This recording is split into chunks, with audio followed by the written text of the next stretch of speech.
les téléspectateurs nous regardent et je voudrais que vous regardez cette caméra. Je regarde la caméra. Noir sur blanc, vous pouvez dire que l'œil de la ville, c'est un faux. Je l'ai dit à haute voix, que tout celui qui est en train de s'autoproclamer aujourd'hui œil de la ville, qu'il mette dans la tête qu'il est hors les Écritures. L'œil de la ville de l'Ikassi, c'est le Seigneur Jésus-Christ qui contrôle pas seulement l'Ikassi, mais le monde entier. Il est l'œil du monde, il est l'œil du Congo, il est l'œil de la ville, il est l'œil de ma maison, il est l'œil de l'église. Apôtre, donc, noir sur blanc, vous pouvez dire devant cette caméra que celui-ci qui s'appelle prophète des nations, c'est un faux. Je le répète encore.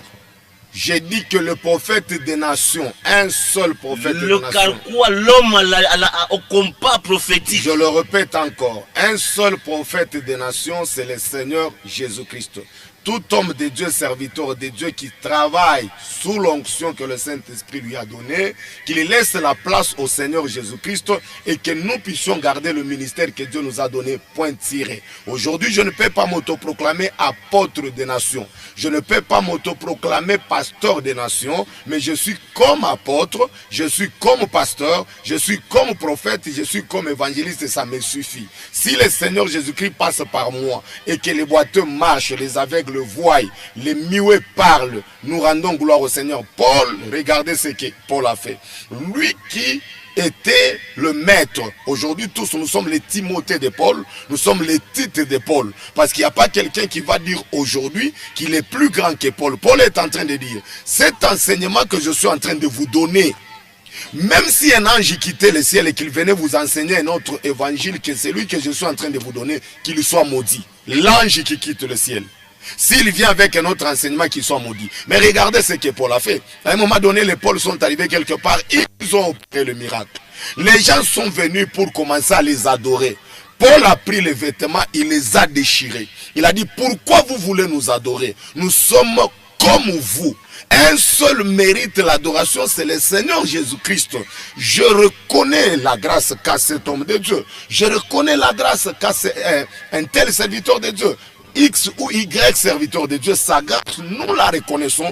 Nous bénissons le Seigneur pour la grâce qu'il a fait à la ville de l'Ikassi, qu'il a fait à l'église du corps du Christ, qu'il a fait à la communauté corps du Christ. Nous bénissons le Seigneur pour cette grâce. Qu'est-ce que nous voulons dire? Il n'y a pas un prophète des nations. Les prophètes des nations, c'est le Seigneur Jésus-Christ. Je m'explique. Il est devenu prophète des nations comment? La Bible dit dans les livres de Jean chapitre 4 que le salut vient des Juifs. Dans Jean chapitre 1, la Bible dit il est venu chez les siens. Les siens, c'est qui? C'est les Juifs. C'est ça Moïse. Moïse qui est allé pour délivrer ses frères. Et ses frères vont lui poser la question, qui t'a établi juge entre nous? Tu veux nous tuer comme tu as tué l'Égyptien? Alors Moïse a su que la chose était connue. Il a pris fuite pour aller du côté des Madianites. Les Madianites, c'était le peuple des nations. Or, quand Jésus-Christ est arrivé, c'est ça même Joseph. Joseph est allé chez ses frères. Ses frères l'ont vendu, l'ont tué. Joseph s'est retrouvé en Égypte, là où il y avait Aznat. Jésus-Christ est venu, il a dit ça, c'était l'ombre. Maintenant, il fallait que cette ombre-là s'accomplisse dans le corps de Christ. Il est venu chez les siens ne l'ont point reçu. C'est comme ça, quand les siens ne l'ont point reçu, qu'il va tourner le dos à Israël pour aller du côté des nations. Vous allez comprendre ensemble avec moi, bien-aimé Elkana, que le Seigneur Jésus-Christ, comme Joseph, il a quitté Israël pour aller du côté de l'Égypte. Quand il quitte Cana pour Égypte, le pain aussi voyage. Judas qui a compris que comme le pain vient de voyager, alors je trouve que ça ne sert à rien de rester dans le pays de Canaan. Judas va s'éloigner. Mais qui est Judas? Judas, c'est le royaume. Nous comprenons que là où il n'y a pas le pain, Judas s'éloigne aussi. Le royaume s'éloigne aussi. Mais le royaume est allé où? Le royaume est allé vers les nations. Quand Joseph est allé du côté de l'Égypte, il a commencé à travailler. Il s'est marié à Asenat pendant que Israël n'avait plus d'interprétation. Parce qu'au moment où Israël n'avait plus d'interprétation, l'Égypte avait l'interprétation. C'est là que j'ai dit aujourd'hui, vous allez voir qu'il y a une autre, je peux dire, une autre fausse adoration de gens qui vous quittent le Congo pour aller en Israël, prendre de l'eau du Jourdain, nous amener ça ici pour dire que ça va opérer le miracle. Je vous informe, papa, ça c'est l'eau du diable. L'eau de Jourdain, ça ne peut pas guérir les malades aujourd'hui. Apôtre, donc vous êtes en train de dire que cette eau ici d'onction, c'est l'eau du diable. Je suis en train de m'expliquer. Quand quelqu'un va dans le Jourdain, il puise de l'eau dans une bouteille. Il vient avec cette eau-là. Il dit cette eau du Jourdain ici, c'est l'eau d'onction, c'est l'eau de miracle. J'ai dit que ça, c'est vraiment diabolique. Vous allez dans la tombe de Jésus, vous prenez une portion de terre, vous venez avec ça, terre d'onction. C'est diabolique. Jésus n'est plus dans le pays de Cana. Eau d'onction, terre d'onction, pomme d'onction, mouinko d'onction, c'est faux. C'est là que je suis en train de dire, vous allez voir qu'aujourd'hui, nous avons des théâtres dans les choses de Dieu. Il y a des gens qui peuvent s'élever aujourd'hui, bonbon d'onction, sachet d'onction, siège d'onction, Boukari d'onction. Boukari d'onction, tout est devenu d'onction. Mais nous aurons le temps, peut-être. C'est faux ces histoires ici. C'est faux, le Seigneur Jésus-Christ seul nous suffit. Les miracles nous accompagneront. Au nom de Jésus, nous chasserons les démons. Ça nous suffit. Ce n'est pas de l'eau qu'on peut prendre. Non, au nom de Jésus. Apôtre, noir sur blanc, les téléspectateurs nous regardent. On paye de l'eau, on est guéri. On paye de l'eau, on a le boulot. On paye la pomme et le mariage rentre en ordre. On paye le citron d'onction et du coup, quelqu'un qui était déviergé, il devient vierge. Elle, plutôt, devient vierge. Vous venez dire à ces gens que cette eau là-bas, c'est faux. Merci, je vais m'expliquer, bien-aimé Elkana. Vous allez comprendre, je suis en train de parler à celui qui est en train de me suivre. J'ai dit, vous m'avez posé la question en entrant. Je vous ai dit ceci.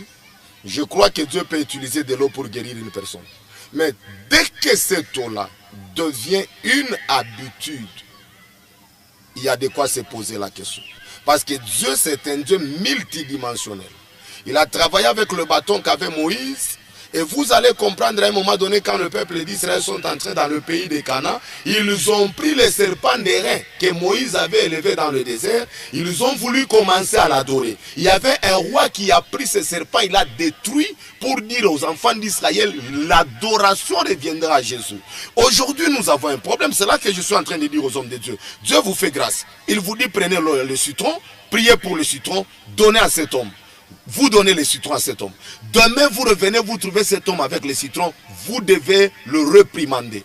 Pour lui dire que ça devient l'idolâtrie. Parce que Dieu, c'est un Dieu multidimensionnel. Regardez ce que le peuple d'Israël ont fait. Ils ont pris les serpents d'airain. Ils sont entrés avec les serpents d'airain dans le pays de Canaan. Ils ont commencé à adorer les serpents d'airain. Or, Dieu, les serpents d'airain n'étaient qu'un vêtement que s'était habillé pour opérer le miracle dans le désert. Et après avoir opéré miracle, Dieu a quitté ses vêtements. Il est allé dans un autre vêtement. Je vais m'expliquer, bien-aimé Elkana. Vous allez comprendre. Aujourd'hui, vous allez me dire que Dieu a utilisé la pierre pour faire tomber Goliath. Le bâton pour frayer la mer Rouge. Il a opéré beaucoup de miracles. Je m'explique pourquoi Dieu est allé là-bas. Prenons Romains chapitre 1. Romains chapitre 1er. Romains chapitre 1er. Écoutez ce que la Bible est en train de dire. Je suis dans Romains chapitre 1er et je prends très vite le verset. Voilà, je prends très vite le verset 1er. Là, est en train de dire ceci, Romains chapitre 1er. Voilà le verset 1er. Je cherche une écriture qui va beaucoup plus nous aider par rapport à ça. Je prends le verset 20e. Qu'est-ce que la Bible dit? Dans le verset 20e. En effet, les perfections invisibles de Dieu. Vous suivez bien, oui, pour les téléspectateurs. Oui, bien sûr. Les perfections invisibles de Dieu. Sa puissance éternelle et sa divinité. Ses voix. Vous voyez? Ses voix. Ses voix comme à l'œil. Vous voyez? Les perfections invisibles de Dieu, sa puissance éternelle et sa divinité, ses voix comme à l'œil. Voilà, ses voix comme à l'œil depuis la création du monde Vous voyez? Quand on les considère dans ces ouvrages, ils sont donc inexcusables. C'est pour dire quoi? Si vous voulez contempler la grandeur de Dieu, la puissance éternelle de Dieu, si vous voulez contempler les perfections de Dieu, il faut voir ça dans ce que Dieu a créé. Je m'explique. D'accord. Vous allez comprendre que la nature, c'est toute une Bible. Cette nature ici que Dieu a créée, c'est toute une Bible. Comment je suis en train de m'expliquer? La Bible est en train de dire, pour comprendre Dieu, il faut le chercher et le vérifier.